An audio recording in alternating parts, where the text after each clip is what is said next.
Hello, today I am going to share my experience making the viral recipe, the 2 ingredient apple mousse cake. And I am really lazy, so I decided instead of peeling and cooking a bunch of apples, I would just use some unsweetened applesauce, which is pretty much the same thing, and some chocolate chunks that I melted. I used about 2.5 cups of the unsweetened applesauce and about a 10-ounce bag of the chocolate chunks, and I put them in my blender. As far as melting the chocolate, I just put them in a microwavable bowl and did about 30 seconds at a time until they were completely melted, and then put them together. And then I'm going to put my blender lid on and I'm going to blend them together.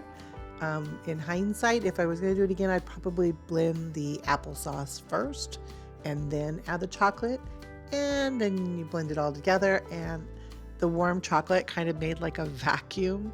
I could barely get the lid off. I had to wait for my husband to get home to get that off. But yay, it looks like mousse once you do get the lid off.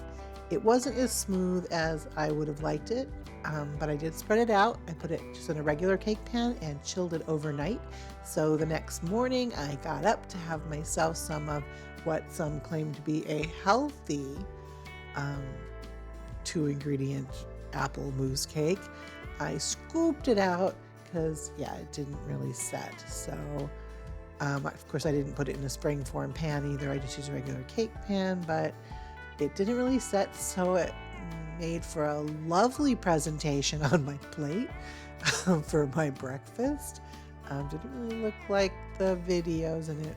As far as being healthy, well, let's look at the calories on the applesauce jar and on the bag of chocolate. Let's taste it first.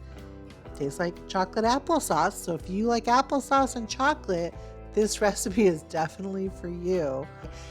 The approximate servings was about 8 servings at about 250 calories each, with 17 grams of sugar, although it does have 6 grams of fiber.